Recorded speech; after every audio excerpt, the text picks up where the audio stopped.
Straw Hut Media. How did you choose the words that are there? Oh, yeah, were there words? Yeah, were there words that didn't quite make it? A little that you were hoping that even just one that we'd love to know that didn't quite make it on the board. The thing about Ben Philippe is he is hilarious, but sometimes his humor cannot make it on even like Hulu. So some of those words I had to look up online in like the Urban Dictionary. And we could not, in good conscience, put them on the Scrabble board.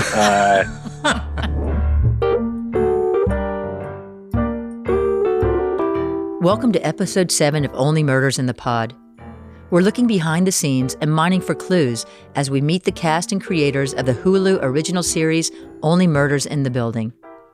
I'm your host, Elizabeth Keener, and with my co-host and friend, Kevin Lawn, or KK as we call him, we're trying to solve a mystery and get to the truth of what happened to Tim Kono. As of now, we've seen the first 7 episodes, so listeners beware. If you haven't watched, hit the pause button, get caught up, and come right back so we don't spoil anything for you. So Keener, Yes. We have watched episode 7 of Only Murders in the Building. The Boy from 6B is the title. So what do we know? We know what happened the night Zoe fell off the roof on New Year's Eve 10 years ago. Yes, we found that out. She had a fight with, it didn't start out as a fight. It was a conversation because she was friends with Theo, and they were up on the roof, and then it turned a little ugly. There was some pushing and shoving and a slipping and falling. Accidental falling. I think it was accidental. Yeah. We know that Theo had a crush on Zoe, so we know from this. Yes. He saw them inside the looting, I guess, right? They were looting. Yes, he was in the secret passageway. Looking out, and she saw him, and I guess they developed a friendship. He definitely had a big crush on her, and that's what we found out even more up on the roof. Exactly, and importantly, he also saw that she had that big emerald ring on, and he kind of let her get away with it. He definitely let her get away with it. I mean, that's how big his crush was. It was like, take anything you want, and she did, and she had that. And speaking of jewel robbers, in this episode, we also find out that Teddy and Theo are basically grave robbers. They're stealing jewelry from dead bodies at a funeral home. Oh man, if it couldn't get more crazy, I just got nuts. The grave robbers, and there was a jar of teeth. Yes. Of the gold teeth and doubloons, the gold teeth, and also of everything. We literally watched them take a necklace, a huge thing of pearls, taken off of a dead body. And it seems like they put it into urns, and that's how they kind of transfer it out of. Oh, okay. So we know that the ring Zoe was wearing belonged to Teddy. Yes. Because there was that elevator scene where she was flaunting the ring, basically. She was doing sign language, Teddy noticed it. How could you not notice it, though? Yeah, exactly. And so right after that, he told his son, get that ring back. Get it back. Yeah, big time. Yeah. And we know that Teddy threatened Tim Kono and indirectly Mabel in order to keep Theo's secret. Right. And the biggest thing for me to that is that Tim Kono was not a bad guy in that respect. He was trying to protect Mabel. He cared about her. At Oscar's expense, but yes, you're correct. At Oscar's expense. He was pushed into a corner. Yeah. But did he understand, this is the question, but did he understand what they were arguing about since he doesn't speak sign language? That's right. Because he just sees them. He doesn't know what's happening. He doesn't know the context. He doesn't know any context. He doesn't even know if Theo were, like, if he knew her from before. He didn't know anything. Right. He didn't know anything. That's a good point. It really is a good point. Right. Last but not least, now we know that Oliver and Mabel have been kidnapped by Theo and are in the back of a van. Right. So I think that's it. We're up to the end of episode 7. Episode 7. So we have 8, 9, and 10 to go. Ooh, you are good. I know. Similar to a lot of the team in the Only Murders room, the 2 writers of episode 7, Ben Philippe and Stephen Markley, have found their way into the writer's room over the course of just a couple of days. Ben is an award-winning young adult novelist and hilarious writer. His most recent book of essays, Sure I'll Be Your Black Friend, came out in April. Months before he was officially hired onto the show, he had met with producer Jess Rosenthal and heard about an exciting opportunity to write for TV. The pitch had the word Steve Martin and murder mystery in New York City. So that felt like a pretty, dreamy job just to happen on my lap. And then I met with John. I loved him. We talked and geeked out for hours about New York City and how exhausting and amazing it was to live here. And yeah, I think we talked on a Thursday, and by Monday or Tuesday, the room was starting. Stephen Markley is the best-selling writer of the novel Ohio, which is set to be adapted for HBO by Sam Levinson, the showrunner for Euphoria. The book was widely praised, and Stephen King said, "You could almost call it the grapes of wrath of the opioid crisis." So Dan Fogelman had read my novel Ohio, and it's kind of a murder mystery set in the Rust Belt, a lot of opioids, the wars in Iraq and Afghanistan, the recession. So he thought, perfect, murder mystery in Manhattan with Steve Martin and Martin Short, this guy. And It I has a also Hardy Boys edge. I also interviewed on like a Thursday and was hired the next Monday. So Wow. it was sort of the similar, like, this is both Ben and I's first TV writing jobs ever.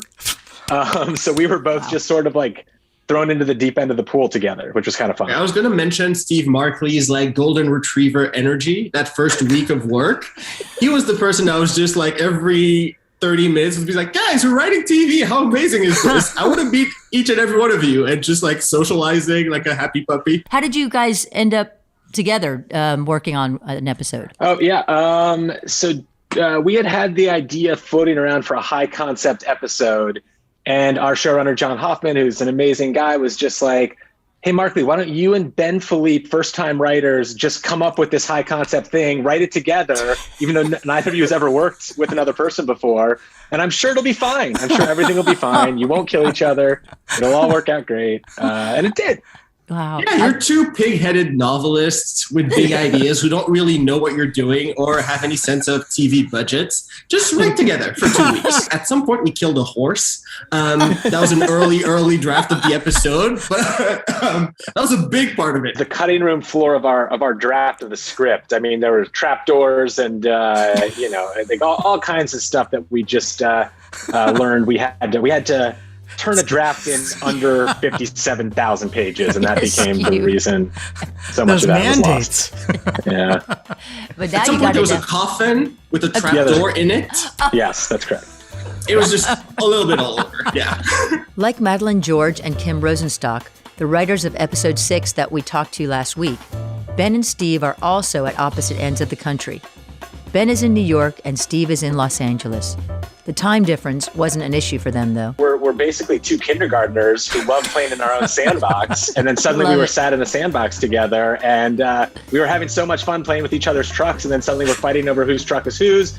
And then we're like, okay, we're back to best friends. It was like that kind of energy. It was sort of like that scene. Whenever people ask me about my writing relationship with Stephen Markley, it was like that scene from Step Brothers where they just like, did we just become best friends? I was like, yeah. And for us, it was writing this episode together. I think we both get really, really invested in the characters and in our ideas. So even with the time difference, I would go to bed having written like a 1,000-word email to Markley. I would wake up. I already had a 1,000-word email back from him that he had sent at the same time. We just got so invested into the minutia of writing this episode.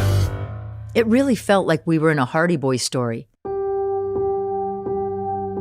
There are 2 secret doors, a lot of spying, binoculars, breaking and entering, peepholes, and stealthy exits. The writers were breaking the entire season. That Hardy Boys feeling was something we wanted to preserve. First, it's introduced with the kids in the flashbacks doing something very cute, invasive, but cute. And, in present time, it's our trio sort of solving this mystery. So I think we all of us always had a sense of wanting to play up the Hardy Boys aspect of it. And because this is the episode where we get not all the answers, but a lot of the answers, a lot of them just like boiled up to the surface. And we got to see our characters actually, they're no longer shy about breaking into people's homes. They're just like leaning into the investigation and finding the answers we've all been waiting for. This episode is called The Boy from 6B, and it spends most of its time with Theo, Teddy's son who is deaf. At one point, Theo addresses the camera directly and says, "People in this city talk too fucking much." We've been having these characters sort of they're always speaking. We're always getting a narrator, right? And it felt like for Theo, that was a directorial choice, but it felt like for Theo, he's a character who's suddenly going to turn to you, and he's going to give us this new perspective on what's been happening the entire season. This absolutely new character. We haven't really met him before. We don't know what's in his head, and suddenly he's going to give sort of the thesis to the audience. I don't know, Ben. What did you remember from that? I think something about the podcast sort of world we're playing in revolves around chatty people that you can assume that from Detective Williams to our main trio, they just sit in front of a mic and it all pours out. And Theo is a very private character. I think that's just his nature. He just doesn't want to share all his business right away. And the idea that we were introduced to this strange new character that we've seen around, but that has basically all the answers we've been looking for, he's not just going to give them to you. And we felt like that was an intriguing entry point into this episode. And tied into that, was Theo always conceived as a deaf character?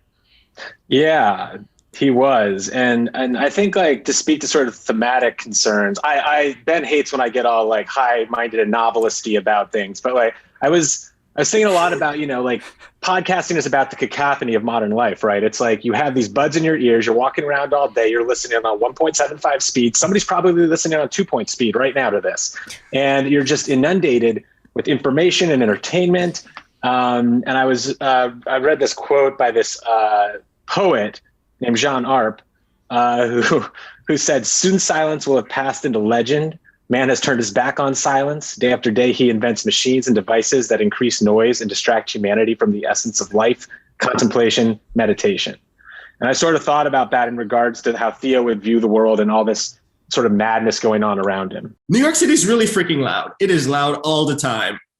We work on Zoom, and every 15 minutes I have to mute myself because there's a fire truck like right outside my window. And the idea of, having a deaf lead allowed us to shut out the silence for the entire episode. And it was kind of a fun writerly challenge too, to see like, can we make this story interesting without sound, especially since, when we consume media, I think sometimes, I'll speak for myself, we consume it like Mabel, like doing something else while something is playing in the background. And this episode sort of demands your attention.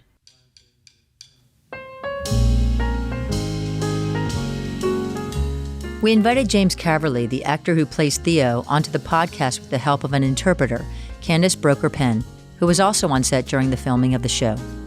Hi, Joey is saying hello to everybody. Hello. I find it so ironic you're having a deaf person on your podcast. My friends are not going to be able to listen in. For those of you who would like to watch a video of this episode, we'll have a link in the show notes. James is a working actor who is deaf, in an industry with mostly hearing people. So we asked him what his experience has been like, both in his career and on this project. That's a really deep question. I have worked a lot. I have tended to do most of my work in theater on stage.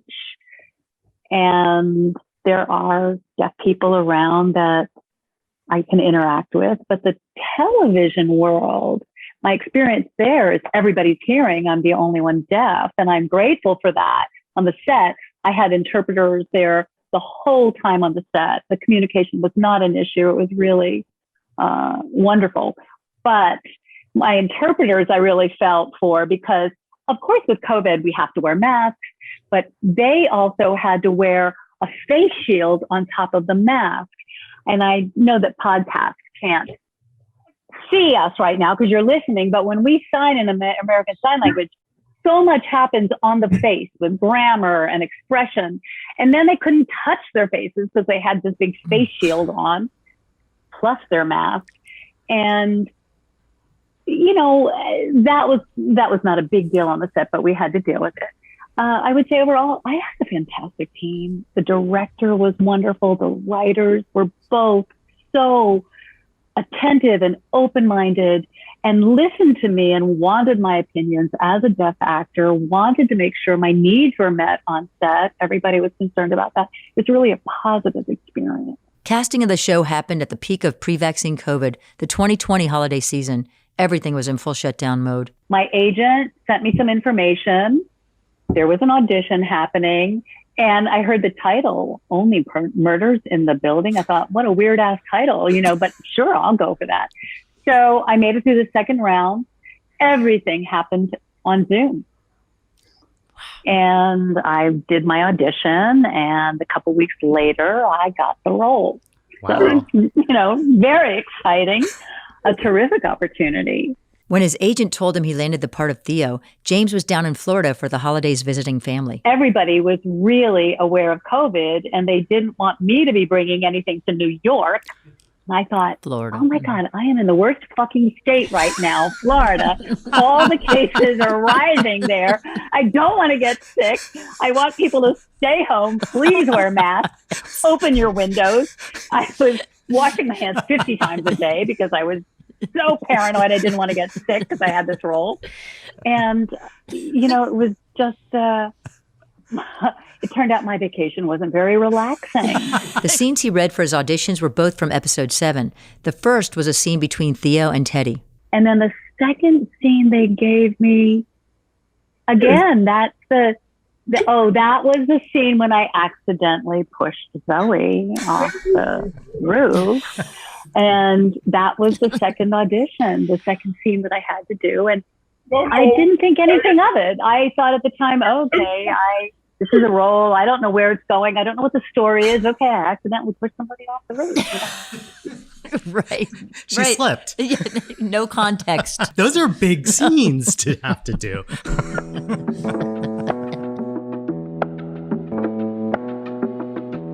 It's in this episode that we finally get to see what happened on the night Zoe died. But it's not immediately clear whose fault her death really is. Here's writer Steve Markley. We interpret it as Zoe and Theo were two kids. Theo cared deeply for her. Zoe, coming from sort of the socioeconomic place she did, had a cruel reaction to Theo's love for her. And in the heat of the moment, a disagreement ensued. And the element of it is that it is an unfortunate accident, but one which can definitely be interpreted as a crime. And I would say, I feel it was a complete accident. I think Theo reached out to grab Zoe, and Zoe, as she pulled away from him, accidentally backed up and fell over. I think that was a complete accident. But for Theo, I think he also really did love Zoe. I think he was head over heels for her. So in that kind of a moment, I think the shock of it causes him to run down to find his father, tell him, and then the father covers this whole thing up, which starts this layer of, guilt. But I think in my mind, as Theo, as the actor playing Theo, I know it was an accident. But Theo, then speaking for Theo, he can't forget it. He becomes too burdened with it. I am the person who is at fault. When Theo gets home after his traumatic encounter with Zoe, he runs in, collapses to the floor, and vomits. Even though it's a very serious and emotional moment, we can't help but wonder about the behind-the-scenes details. What was that vomit really made of? And how many takes did they have to do it to get it right? So we asked James.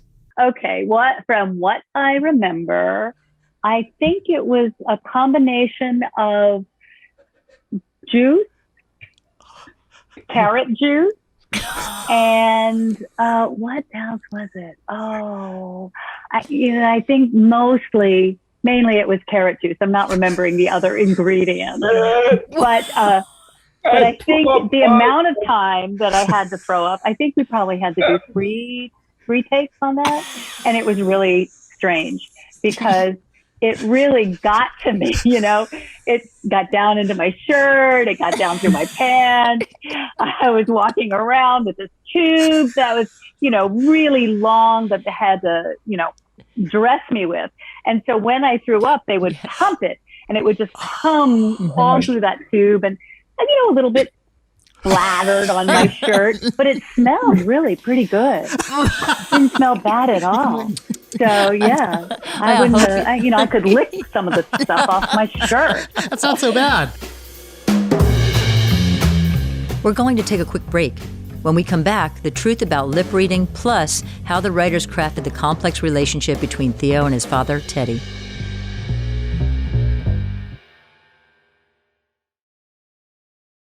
Welcome back. Today we're joined by the writers of Episode 7, Stephen Markley and Ben Philippe, and actor James Caverly, who plays Theo, and is speaking with us through his interpreter, Candace. Before the break, we learned that both Steve and Ben were first-time TV writers when they joined the Only Murders room. We also learned about James's experience as an actor who is deaf in a hearing industry. In this episode, Theo spends a lot of time secretly getting information by reading the lips of the residents of the Arconia. It's a well-known fact that lip reading, if you're trying to lip read someone else, you really only catch possibly 30% of what the message really is through lip reading. It's really, really very hard. It's guesswork. Some people aren't moving their lips. Some people, get food stuck in their teeth. Some people turn away from you and start talking, to someone else. So what I always say is that lip reading is just a small part of communication and has so much to do with guesswork. It's like a murder mystery, right? You're looking for all the clues. You're trying to fill in all the gaps, trying to figure out what the message is. You're trying to look for that key word or several key words that can help you fill in all the blanks.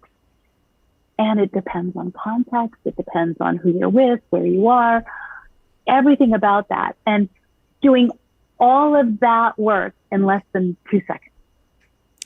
That is what is so hard and is the hard part of lip reading is it's the guesswork. And so many times you guess completely wrong and you're down on the wrong track. Or sometimes you guess and it's right. Mostly, I would say for me, my go-to for lip reading is to smile and nod my head like I'm understanding and going, oh, yeah, that's right. That's good. Ooh, really? Is that what you think? Yeah. I do that anyway. Neither Nathan Lane, who plays Teddy, nor Olivia Reese, who plays Zoe, knew sign language before the show. And so they had a lot to learn before rehearsing and filming their scenes with Theo. Here's Steve Markley again. They had a coach to teach them enough ASL to perform the parts, and they did a great job. And then obviously James was on set, sort of guiding everybody through the process. And he is such an incredible actor, and he's so good in this. I understand what it's like to have no experience in a foreign language. So this one is ASL, and they only had a few months to practice. And then they're meeting a real live deaf person. And it's a little bit like having the deer in the headlights. No, you're trying to use this foreign language. And I did want to make both of them feel really comfortable with me because we had an ASL Dazzle, a master. And unfortunately, he couldn't be on the set with them. So he had done the teaching, but I was on set. And so if there was a mistake or just a slight adjustment that needed to be made, I was happy to give my input and help support the other two actors in that way. You might have heard the word DAZZLE just now, which we learned is an acronym that stands for Director of Artistic Sign Language. And on Only Murders, they had Douglas Ridloff, the executive director behind the very cool ASL Slam, as the sign language coach. In the show, Zoe surprisingly knows ASL, American Sign Language. Have you ever been surprised by an unexpected person knowing sign language? Yes, of course. Several times. I'll go into a restaurant or a bar, and all of a sudden, someone comes up to me and they know sign, and they're starting to talk to me. It hasn't happened to me. Oh no, it did. It did happen to me last week. I went to a bar with some deaf friends, and we bumped into a bartender whose parents were actually deaf, and started taking our order, and it was really surprising. So it happens quite often. It's not that unusual. I wonder what he'll think of me. I guess he'll call me the old man. I guess he'll think I can lick every other feller's father. Well, I can. There's a song that bookends this episode. It's called Soliloquy, and it's from the Rodgers and Hammerstein musical Carousel. Here's writer Ben Philippe. I think early on, Markley and I had the idea that Teddy Demas loves the arts, no matter how sinister of a character he is otherwise. Like, he shares that passion with Oliver, and he really wants to share this song with his son, this one song that's really important to him. And that horrifying scene at the top of the episode was pitched by another writer in the room, Ben Smith. And we just all loved it. We all got chills while he was pitching it. And John Hoffman knew the perfect song right away. And it was like, oh no, this has to be the song. And to be honest, I think for Markley and I, it was still kind of a TBD. Like, we're not big musicals people. We're like, I don't know, we'll find something. Maybe Let It Go from Frozen. And then Joel was just like, no, this has to be the song. Like, let's just look up the lyrics right now. And it just felt like it just perfectly encapsulated the relationship between father and son. Here are some of the lyrics of that song. I will see that he is named after me. I will. My boy Bill. He'll be tall and tough as a tree, will Bill. Like a tree he'll grow with his head held high and his feet planted firm on the ground. And you won't see nobody dare to try to boss or toss him around. And his feet planted firm on the ground. And you won't see nobody dare to try to boss him or toss him around. No pot-bellied, baggy-eyed bully will boss him around. It's a strange feeling watching Nathan Lane, who normally plays really non-threatening and comedic roles, conjure up something really dark. Here's Steve Markley. Yeah, but Nathan really stepped it up a notch. I mean, it's so interesting to watch the words you write suddenly performed, and you're not thinking much about it. At least for us, we never had anything we'd written actually make it to screen. So watching Nathan get frightening for that role was pretty interesting. I really admire him for that. For James, working so closely with Nathan Lane was an unforgettable experience. Oh my. I grew up watching Nathan, in films, and Birdcage, so the producers, he is such a fantastic actor. So then, it was, when they cast me, that you look like you could be Nathan Lane's son. And Nathan himself said that to me. You look like you could be my son. Coming from him, something like that, and then having the opportunity to work together, he is such a professional. He is such a wonderful man, and our father-son rapport and relationship felt that we were really bouncing off of real energy. We could have really good discussions. We could talk. It just felt so natural. It didn't take a lot of effort. I felt really blessed to be able to work with Nathan Lane. As amazing as being on set was for James, shooting during a global pandemic had its downsides. My very first experience was in episode 2. That was the first time my character shows up, and that was filmed in January. So we came into our, building.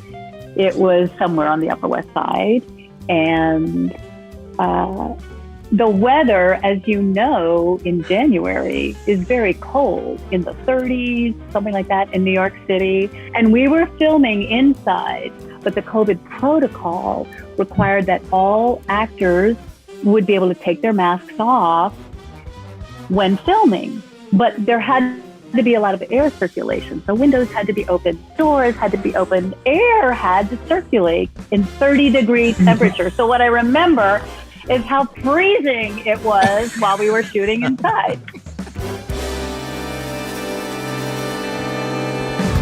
I personally have been suspicious of your character from the beginning, and so have a lot of Very listeners. suspicious. I've been very suspicious. Did you intentionally make us suspect you in the way you played your character? Did you do things intentionally to make me feel that way? Yes. Yes, of course. Yes. That's succinct. I think that character development, right? You know, speaking as an actor and as Theo, does this horrible accident where he has pushed Zoe off. I mean, someone who carries that secret with you in oneself for 10 years, that kind of a secret, that person has to be looking over their shoulder all the time, has to be afraid of getting busted at any time, any moment someone could find out. And I just think as an actor, when you think about that and being constantly aware and having that, and that does give off the persona, then I have a secret nobody needs to know, right? So yes, I think there are lots of layers to my character, Theo. The episode itself has a lot of layers, and besides how obviously different the sound is, there's no audible dialogue. The director, Shireen DeAbbis, made a number of intentional visual choices, too. After the conversation with Sherry and the director, we talked a lot about how this show would be framed from a deaf perspective, this episode.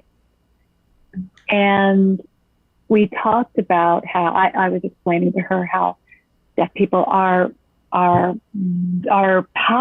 visual acuity is so sensitive because that is how we are experiencing the world. So I don't know if hearing people would tell or not tell, but in episode 7, all of the camera angles, I think, are tighter, are more intimate. It feels to me maybe closer than some of the other episodes. So I think that is to enhance the sense of vision in the moment. And I think perhaps that is a visual difference from other episodes, and you might note that. Yeah, and all credit really to Shireen, the director of the episode. She did an amazing job, and it just looks incredible, and sort of the sonic qualities of it, especially when you're in Theo's perspective, are so gripping. She really did an incredible job with it.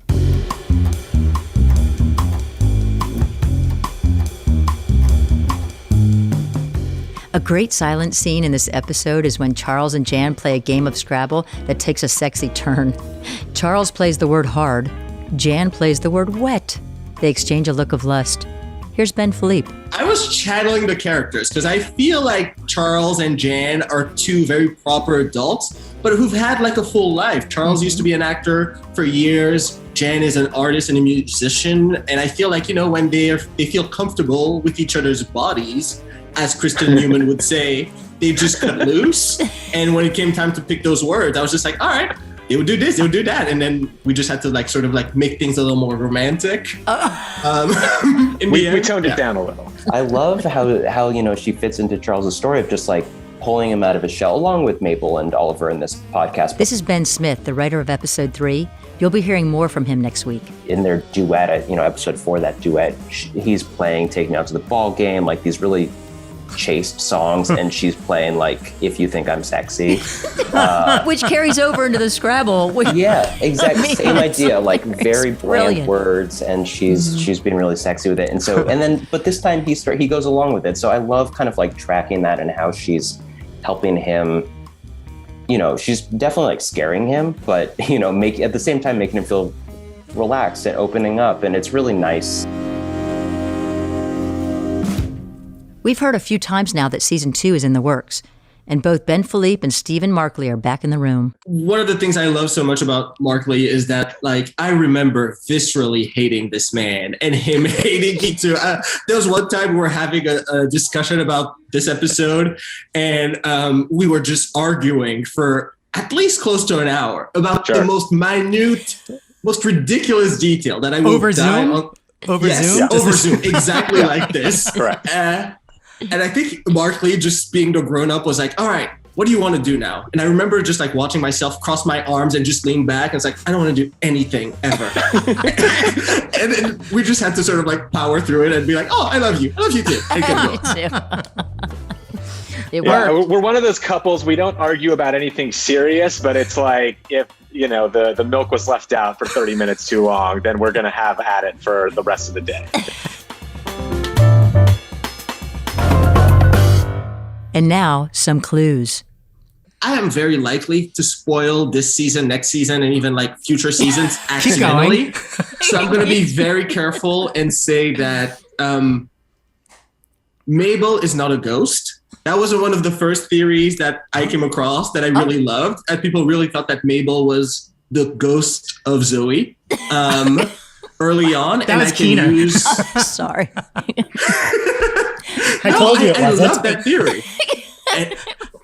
And if I'm going to sort of like dispel one theory is that no matter how much I love it, Zoe and Mabel are two different characters, and Mabel is indeed alive. I have an actual clue. Okay. Yeah. Okay. Make sure you might have to write this down. So there's a line of dialogue in the first 7 episodes, which is an anagram for the childhood hometown of the actor who plays the killer. So just figure that out and you'll be good. Son of a... What?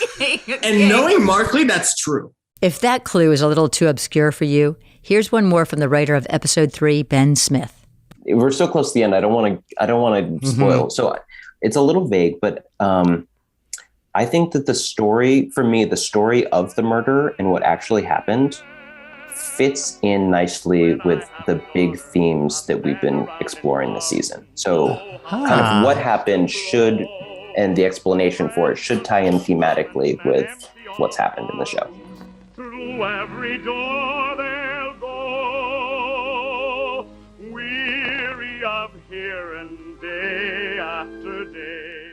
Okay, Kevin. Yes. It's your favorite time, I think. It is my favorite time, but I still always forget what you call it, and it's very funny. It's the Who Done It Summit. Okay. So this is the part of the show where Keener and I individually put who we think the murderer is so far in an envelope, seal it until we open it now. Yes, we're opening it so right now. So you're going to open my envelope first. I'm going to open yours first. I have been working on my opening and ripping skills. Okay, ready? Here we go. Here we go. Oh, I still need work.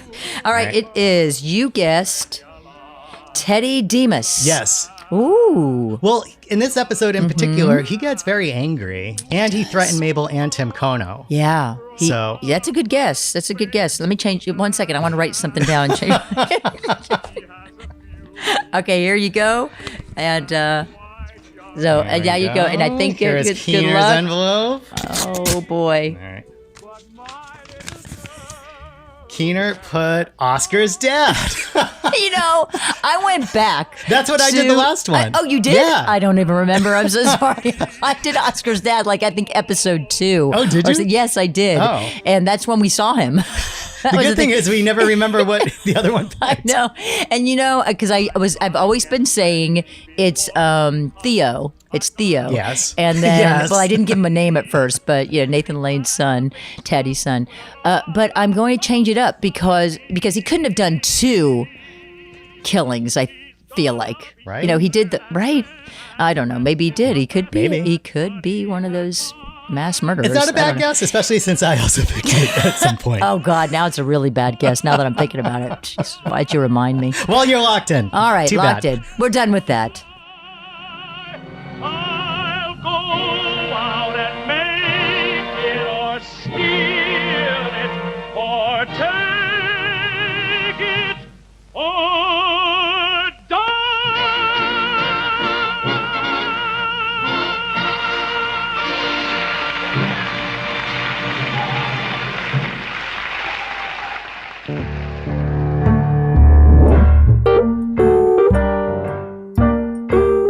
So listeners, do you have a theory about who killed Tim Kono?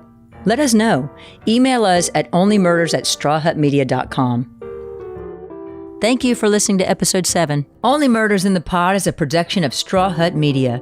The show is hosted by Elizabeth Keener and Kevin Lawn, produced by Ryan Tillotson, Maggie Boles, and William Sterling. Associate producer is Stephen Markley. Music by Kyle Merritt. And big thanks to John Hoffman, Ari Avishay, and the entire Hulu team. See you next week again from Keener's Closet. Bye.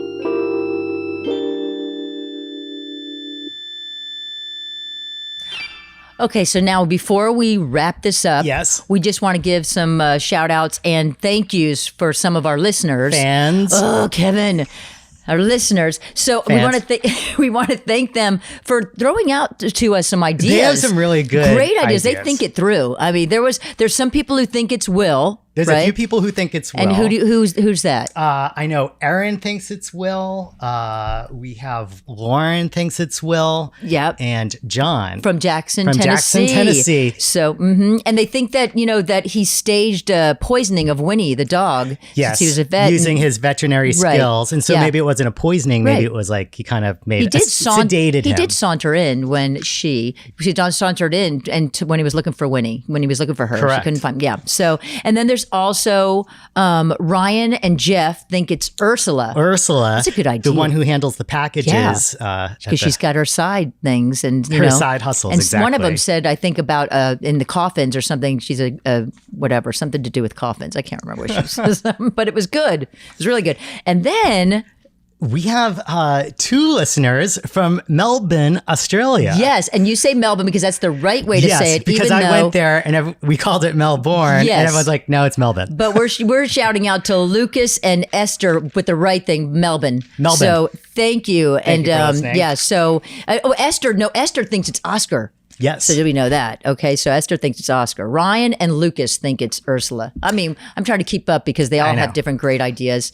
And the last couple, like Jean Carlos. Yep. And And Nathan, who's from Ohio, where all the bodies are buried, they both think it's Mabel's mother. Yes.